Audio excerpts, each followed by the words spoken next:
ॐ नारायणं नमस्कृत्य नरं चैव नरोत्तमं देवीं सरस्वतीं व्यासं ततो जयमुदीरये। ज्ञानतिमिरान्धस्य ज्ञानाञ्जनशलाकया चक्षुरुन्मीलितं येन तस्मै श्रीगुरवे नमः। जय जय श्री राधारमण जय जय नवलकिशोर जय गोपीचित्तचोर प्रभु जय जय माखन चोर। आइए हम सब लोग मिलकर भगवान के नाम संकीर्तन करते हैं और मन वाणी को पवित्र करते हैं। श्री गोविंद बोलो हरि गोपाल बोलो, गोविंद बोलो हरि गोपाल बोलो, गोविंद बोलो हरि गोपाल बोलो, गोविंद बोलो हरि गोपाल बोलो। राधा रमण हरि गोविंद बोलो, राधा रमण हरि गोविंद बोलो, गोविंद बोलो हरि गोपाल बोलो, गोविंद बोलो हरि गोपाल बोलो। राधा रमण हरि गोविंद बोलो, राधा रमण हरि गोविंद बोलो, गोविंद बोलो हरि गोपाल बोलो, गोविंद बोलो हरि गोपाल बोलो। राधा रमण हरि गोविंद बोलो, राधा रमण हरि गोविंद बोलो, गोविंद बोलो हरि गोपाल बोलो, गोविंद बोलो हरि गोपाल बोलो। राधा रमण हरि गोविंद बोलो, राधा रमण हरि गोविंद बोलो, गोविंद बोलो हरि गोपाल बोलो, गोविंद बोलो हरि गोपाल बोलो।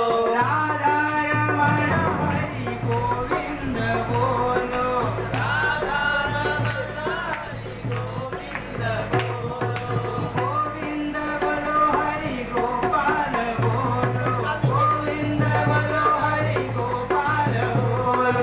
राधा रमण हरि गोविंद बोलो, राधा रमण हरि गोविंद बोलो। बोलिए वृंदावन विहारी लाल की, भागवत महापुराण की, सद्गुरुदेव भगवान की, एकादशी महारानी की जय जय सीताराम।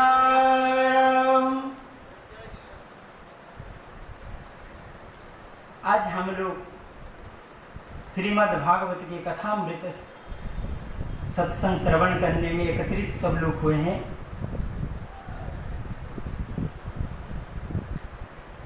सत्संग सुनने के लिए सब लोग आग्रही है, सब लोग आए हैं। अब सत्संग की महिमा कुछ मैं बताने जा रहा हूं।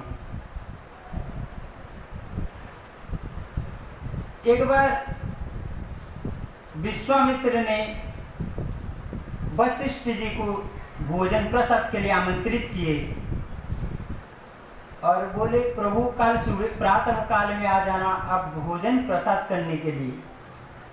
जैसे प्रातः काल आए वशिष्ठ जी विश्वामित्र के कुटिया में आ गए आश्रम में और भोजन प्रसाद के लिए भोजन प्रसाद नाना प्रकार व्यंजन बनाए थे विश्वामित्र ने। अब भोजन प्रसाद किए, भोजन का प्रसाद करने के बाद दक्षिणा दिया जाता है। वो दक्षिणा के आकार में संकल्प किए हैं मैं 1000 तपस्या का फल आपको दक्षिणा के आकार में दे रहा हूं, आप स्वीकारिए प्रभु। वशिष्ठ जी 1000 तपस्या का फल लेकर अपने आश्रम में चले गए। कुछ दिन बीतने के बाद एक बार फिर पुनः वशिष्ठ जी भोजन प्रसाद के लिए विश्वामित्र को आमंत्रित किए और फिर विश्वामित्र ने आए। वशिष्ठ जी भी नाना प्रकार व्यंजन खिलाए, उनको धूमधाम से खिलाए आए। उसके बाद जब दक्षिणा के बारी आया, वशिष्ठ जी संकल्प किए हैं, अगले मैं आपको एक दिन का सत्संग का एक घड़ी आपको मैं दक्षिणा के आकार में दे रहा हूं। इतने बोलते ही वो विश्वामित्र क्रोध में आ गए, राग में थमथमा गए, क्रोध हो गए। अरे आपको मैं 1000 तपस्या का फल दिए थे, आप मुझको तो एक दिन के एक घड़ी, सामान्य एक घड़ी 24 मिनट जो होता है घड़ी में, इतने ही तपस्या, इतने ही फल दिए। अरे कोई तो बात में करता तो डबल दक्षिणा देना पड़ता, कोई 100 रुपया दे तो 200 रुपया देना पड़ता है। वो तो 1000 वर्ष की तपस्या का फल दिए हैं, आप उसको उनको दे रहे एक दिन का एक घड़ी, पूरे दिन भी नहीं है, एक घड़ी जो 24 मिनट में होता है। इतने में वो क्रोध में अभिशाप देने के लिए तैयार हो गए। जब अभिशाप दे रहे थे, वशिष्ठ जी बोले, प्रभु इसको निर्णय कर लीजिए आप, यदि मेरे एक घड़ी के तपस्या फल आपको कम लग रहा है, मैं दुगुना दे देंगे आपको, चौथा भागी दे देंगे आपको। चलिए ब्रह्मा जी के पास चलते, और वशिष्ठ जी विश्वामित्र जी ब्रह्मा जी के पास गए। अब ब्रह्मा जी को सारा वृत्तांत सुनाए, सब घटना सुनाए। जब सुनाने के बाद ब्रह्मा जी बोले, मैं इसको तो निर्णय नहीं कर सकते हैं, आप भगवान विष्णु के पास चले जाइए, वो निर्णय कर लेंगे। और जब भगवान विष्णु के पास चले गए, भगवान विष्णु बोले, इसी के तो समाधान मेरे पास भी नहीं है, अब शंकर भगवान के पास चले जाए, उनके पास समाधान होगा तो समझा देंगे आप लोग को। जैसे वो शंकर भगवान के पास गए, वो तो योगारूढ़ योग में थे, कुछ समय वहाँ ठहरे। जब साधना से उठे तब पूरा वृत्तांत सुनाए। सुनाने के बाद शंकर भगवान बोले, इसके उत्तर मेरे पास भी नहीं है, आप चले जाइए वासुकी के पास, उसी के पास होगा इसके उत्तर, वो समाधान कर देंगे आपको, जाइए उन्हीं के पास जाइए। जब वो वासुकी के पास चले गए, फिर वही कथा, वही वृत्तांत पूरा सुनाए, ऐसी ऐसी बात हुई। अच्छा ठीक है, आइए विश्वामित्र जी। जैसे आए, थोड़ा सा ये पृथ्वी को, वासुकी पृथ्वी को धारण करते हैं, आप थोड़ा सा ये पृथ्वी को धारण करिए, मैं आपके समाधान कर देता हूँ। अब जैसे पृथ्वी को धारण किए, वो तो वैसे 1000 वर्ष तपस्या का फल उसी को धारण करने में लगा दिए। जब 1000 वर्ष के तपस्या धारण करने में लगा दिए, तब पृथ्वी को टिके जैसे थोड़ा सा धरे, वो टलमला गए, धंसते जा रहे। तब वो बोले कि मैं नहीं रुक पाएंगे उसको, तब वशिष्ठ जी को दे दिए। वशिष्ठ जी बोले, मैं एक दिन का जो एक घड़ी सत्संग के प्रताप को मैं यहीं लगा रहा हूँ, बोलकर एक घड़ी के प्रताप को लगाए। इतने में पृथ्वी को वो समा के धर गई। जब धर लिए तब तो वासुकी बोले, समाधान तो हो चुकी है, और मैं क्या बोलेंगे। विश्वामित्र बोले, कैसे समाधान हो गया है, जब अब 1000 वर्ष के तपस्या का फल लगाए, अब धर नहीं पाए, वो एक दिन के सत्संग, एक घड़ी के सत्संग के महिमा में वो टिक दिए। एक सत्संग के एक घड़ी के महिमा इतने अपार है, सुनने, और एक घड़ी सत्संग बहुत है। अब हम आपको कुछ क्षण सत्संग भी श्रवण करने जा रहे हैं श्रीमद् भागवत के।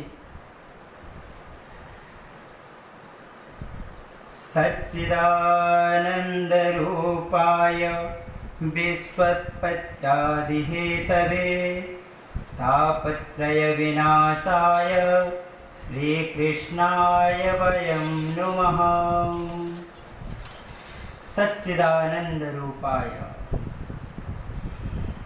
इसको अर्थ लगाने में एक उपनिषद में एक मंत्र आया, अस्ति भाति प्रियम रूपम नामश्चैतन्य पंचकम आद्यत्रय ब्रह्म रूपम जगद रूपम ततो जयम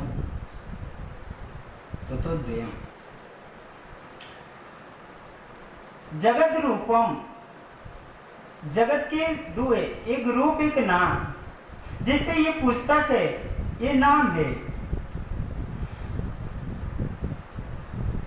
रूप जैसे कोई पेंटिंग बना दिया, कोई चित्र बनाए, उसमें नाना प्रकार रंग लगता है, वही है रूप। अब ब्रह्म, ब्रह्म के दो लक्षण है, एक स्वरूप लक्षण है, एक तटस्थ लक्षण है। जो कि स्वरूप लक्षण में ब्रह्म सत्य है, जैसे अस्ति सत, सत ब्रह्म सत्य है।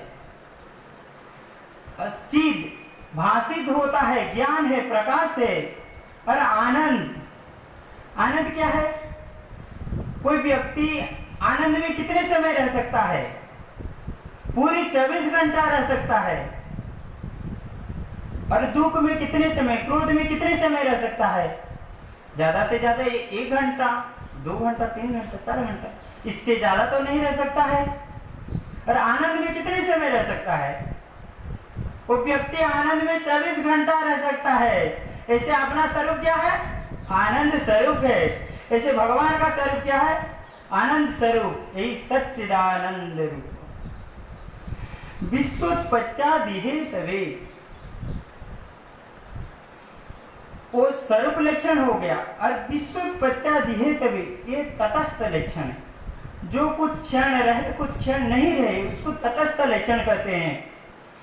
जैसे विश्वोत्पत्त्यादि हेतवे में ब्रह्मा जी क्या निरंतर उत्पत्ति करते हैं? नहीं, दिन में उत्पत्ति करते, रात में सोते होंगे। ऐसे ही कि यहाँ मैं एक दृष्टांत देने जा रहा हूँ कि तटस्थ लक्षण के ऊपर में। एक गांव के आदमी शहर में आया घड़ी खरीदने। अब गांव के तो भोले भाले होते हैं, इतने जानते नहीं है। अरे चले गए घड़ी खरीदने, एक घड़ी खरीदे हैं।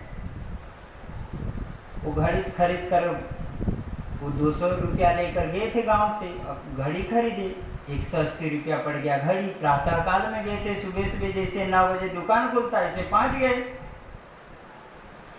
अब दुकानी के पास 20 रुपया चेंज नहीं था देने के लिए। वो दुकानी बोला, भाई कल आ जाना, आपके 20 रुपया में दे देंगे। वो बोला ठीक है, कल आ जाएंगे, आपके 20 रुपया ले जाएंगे। अब वो दुकान से बाहर आ गया। बाहर आया, देखा तो भाई मैं तो शहर में कभी नहीं आई थी, दुकान कैसे याद करें? इतने पढ़े लिखे भी नहीं, जो नाम पढ़े ले उससे पता चल जाए। वो देखा, अच्छा वो सामने बहुत बड़ा काला सांड था वहाँ। बोला अच्छा ये सांड वाला दुकान है, कल आ जाएंगे, ये सांड वाला दुकान से 20 रुपया ले जाएंगे। फिर घड़ी लेकर वो चला गया। फिर दूसरा दिन क्या क्या, वो फिर आए 20 रुपये के लिए शहर। आया, देखा तो उसी दुकान में सांड नहीं था, दूसरे दुकान में आगे सांड था। वो चला गया, आगे जो गया वो आगे दुकान में गया, भाई मेरे 20 रुपया दो, कल आपसे घड़ी लिए थे। वो बोला भाई आप क्या बोल रहे हैं? आप, हम तो ये घड़ी दुकान नहीं है, ये कपड़ा का दुकान है, आप गलत में आ गए मेरे दुकान में। नहीं नहीं, इसी दुकान में। नहीं भाई आप गलत में आए। नहीं नहीं, हम इसी दुकान में आए, इसी से घड़ी ले। तुम बहुत चालू हो, एक रात में 20 रुपया देना नहीं पड़े, अब तुरंत दुकान भी चेंज कर दिए, तुम इतने चालू हो। अरे भाई क्या प्रमाण है, मैं इसी दुकान से सामान लिए, घड़ी बेचे हैं आपको। अरे आपके दुकान के सामने काल भी सांड था, आज भी सांड है, उसी सांड के चक्कर में आपके दुकान में आए हैं। बोला अच्छा ये बात है। ये सांड को अभी भगा देते दूसरे दुकान में, वो चला जाएगा, आप क्या दूसरा दुकान में जाएंगे? सांड ऐसे चला देता, माने वो पूरा निरंतर नहीं रहता, जो कुछ क्षण रहता है उसको तटस्थ लक्षण कहते हैं। और तापत्रय विनाशाय, त्रिताप है, एक आधी दैवी, आधी भौतिक, आध्यात्मिक। जैसे आध्यात्मिक कोई मानसिक कष्ट है, जिसे मानसिक कष्ट समझते होंगे, जैसे एक उदाहरण मानसिक कष्ट में, दशरथ जी जब राम जी वनवास चले गए, दशरथ रे हाय पुत्र पुत्र पुत्र होकर क्या किए, प्राण त्याग दी। राम जी तो चले गए, उनके में तो कोई कष्ट नहीं, कोई शरीर कटा नहीं था, कोई नहीं, फिर भी कष्ट हो रहा था, दुख हो रहा था, क्योंकि उनके पुत्र वन में चले गए। यही है मानसिक कष्ट है। आधि दैवी, जो प्रारब्ध जनित कष्ट है उसको आधि दैवी कहते हैं। जैसे मौसम से होता कष्ट होता ना, अरे आज बहुत ठंड है, अरे आज बहुत बारिश है, आज लू लग गया मुझको गर्मी में, ये सब क्या प्रकृति जनित से कष्ट होता है। आधि देवी, एक महाराज जी थे, महाराज जी के पीठ में एक घाव हो गया था। वो घाव दीर्घ काल से 3-4 साल से वो घाव था, कभी छूटता नहीं था, उससे पानी बहता था, घाव धीरे धीरे बढ़ता जा रहा था, महाराज जी को कष्ट पर कष्ट हो रहा था। उन्हीं के जो शिष्य थे, परम शिष्य थे, वो देखे महाराज जी को इतने कष्ट है, वो कष्ट को सह नहीं पा रहा था शिष्य। वो सोचा कुछ उपाय करना पड़ेगा हमको। वो शंकर भगवान को तपस्या किया। अब शंकर भगवान आशुतोष है, प्रसन्न होकर बोले इस औषधि को लगा देना, वहां लगाते ही ठीक हो जाएंगे। ओ औषधि लेकर आगे गुरु जी के पीठ पर जैसे ही लगा दिए, उनके घाव दूर हो गया, घाव ठीक हो गया। गुरु जी बोले बेटा तू क्या किया, ऐसे एक क्षण में तू दूर कर दिया मेरे इतना सालों घाव। वो सारा वृतांत सुनाया, गुरुदेव में शंकर जी को तपस्या की है, वो बताए ऐसे लगा देना छूट जाएगा। अब गुरु जी खूब रोए, नाराज हो गए उसके ऊपर। अरे मूर्ख तू क्या कर दिया, जो प्रारब्ध जनित कष्ट को तू दूर कर दिया एक क्षण में, फिर भी तो मुझको भोगना पड़ेगा। प्रारब्ध जनित कष्ट यदि मर्त्य लोक में हम लोग भोगे नहीं, उसको भोगना ही पड़ता है। गुरु जी खूब डांटे, फिर शंकर भगवान की तपस्या किया, फिर बोले गुरु जी के जैसे था घाव ऐसे ही कर देना। ये है प्रारब्ध जनित कष्ट है। और आधिभूति, संतति और संपत्ति, ये दो है। किसी के पास बहुत सारे संपत्ति है, घर मकान गाड़ी प्लाट सब है, परंतु उसके पास कोई पुत्र पौत्र कुछ भी नहीं है, उसको भोग करने में कोई नहीं है, उसको बहुत दुख होता है। मेरे इतने संपत्ति मेरे जाने के बाद कौन खाएगा, इसको कौन भोग करेगा। अपने बच्चा नहीं है, दूसरे के बच्चा गोद में ले, फिर भी इतनी संतुष्टि नहीं होता, क्योंकि अपना बच्चा वो नहीं है। अब वो और संतति, किसी के पास ढेर पुत्र है, 8-10 पुत्र है, उसके पास पैसा नहीं है पढ़ाने के लिए, खिलाने के लिए, योग्यता करने के लिए नहीं है, तो दुखित है, भाई इतने बच्चे हैं मेरे, खिलाने के लिए पैसा नहीं है, पिलाने के लिए पैसा नहीं है, क्या करें, ये दुख है। इसको कहते हैं आदि भौतिक कष्ट है। श्री कृष्णाय वयम नमः। कृष्ण के अर्थ कर्षयति मनः इति कृष्णः, जो अपने तरफ आकर्षण कर देता है, खींच ले जाता है, वही ये कृष्ण है।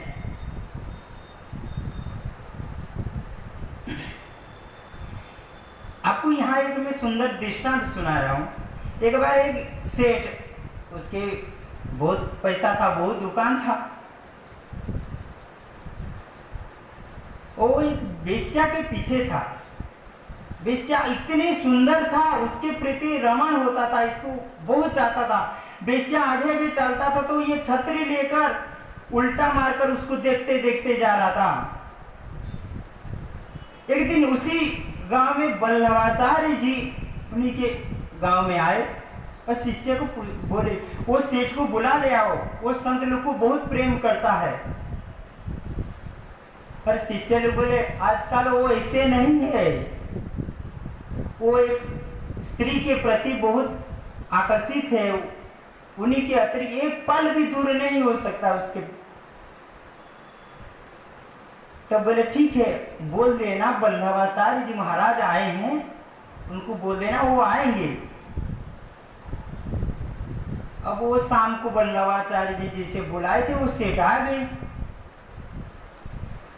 अब बोले क्या महाराज जी, आजकल बुलाने भी आप नहीं आते। अब मैं सुने कुछ आप ऐसे ऐसे बात है। बोले हाँ, वो इतने सुंदर है, उनको छोड़कर मेरे मन और कहीं भी नहीं जाता, अतिरिक्त उनसे अतिरिक्त नहीं जाता है। वल्लभाचार्य बोले, मैं यदि उनसे कोई अतिरिक्त देखा दिए, बोले आप यदि अतिरिक्त आप देखा देंगे, मैं उसी के प्रीति हो जाएंगे, उसी को मैं जपेंगे। अच्छा ठीक है, आप कल प्रातः 9 बजे आ जाना। ठीक है महाराज बोलकर वो घर चले गया। प्रातः 9 बजे जैसे 9 बजा वो आ गया। महाराज जी दिखाए, अब तिरुमला पर्वत में भगवान तिरुपति बालाजी ने, वहां उन्हीं के मंदिर है, आप लोग जानते होंगे। क्या भव्य श्रृंगार होता का, दिव्य दिखते हैं तिरुपति महाराज जी। जब प्रातः काल में उनको दर्शन कर दिए, उनके मन मोहित हो गया। हाय मैं किसी के पीछे थे, यही तो मेरे ठाकुर जी, यही मैं सब। अब वो सेठ एक महात्मा बन गया।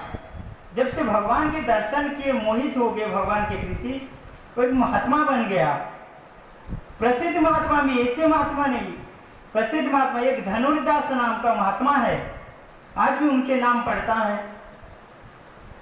अब भक्तमाल चरित में उनके नाम आता है, धनुर्दास। ये है कृष्ण जो आकर्षित करते हैं। श्री कृष्णाय, श्री माने लक्ष्मी, श्री के साथ क्यों कृष्ण को जोड़ते हैं? कृष्ण श्री के, भगवान तो आधा है, कृष्ण फिर आधा है। श्री के अर्थ क्या है? लक्ष्मी। और यदि हम लोग पुकारेंगे श्री के साथ नहीं पुकारेंगे, फिर हम लोग के हानि होगा, हम लोग को घाटा होगा। जैसे कुछ मांगना होता, प्रातः काल में कोई माता जी को मांगना होता, डायरेक्ट पिताजी को मांगो तो पिताजी क्या बोलेंगे, अरे तू बेकार खर्च करता है, नहीं देंगे, जाओ। उसी बात को यदि माता जी को मांगेंगे, या माता जी दे दीजिए इतने, माता जी बोले ठीक है, मैं पिताजी को बोल देंगे। और जैसे पिताजी भोजन में बैठते, माताजी गरम गरम 1 आध 2 रोटी खिलाता, प्रसन्न हो जाते पिताजी, तो माताजी वही बात रख देती है। अब पिताजी बोले ठीक है दे देंगे, वो अपना बच्चा है दे देंगे। माताजी तो बड़े दयालु है। ऐसे हम लोग माता के साथ यदि बुलाएंगे, जल्दी प्रसन्न होंगे। एक दृष्टांत है, सूरदास जी और तुलसीदास जी दोनों बोले, सूरदास जी बोले मेरे ठाकुर जी बड़े हैं, और तुलसीदास बोले मेरे ठाकुर जी बहुत बड़े हैं। आपके ठाकुर तो लोड़ू गोपाल छोटे हैं, कहाँ से भाग पाएंगे, मेरे ठाकुर जी तो धनु लेकर भाग जाएंगे, जो आएगा तुरंत मार देंगे। बोला अच्छा तुम्हारा ठाकुर जी बड़े हैं, एक तराजू ले आए, किनके ठाकुर बड़ा है जो देखते हैं। तराजू ले आए, ले आने के बाद सूरदास प्रार्थना की, हे ठाकुर जी मेरी लाज रखना, आकर इस पल्ले पर बैठकर भारी हो जाना। जैसे आए कृष्ण जी पल्ले पर बैठ गए, तराजू नीचे हो गया, भारी हो गए, और एक तराजू ऊपर हो गया। अब तुलसीदास के बारी आया। अब तुलसीदास जी बुलाए, हे सीताराम भगवान आप पधारिए, मेरे लाज रखना। अब जब वो सीताराम के साथ बुलाए, उन्हीं की पल्ला भारी हो गए ठाकुर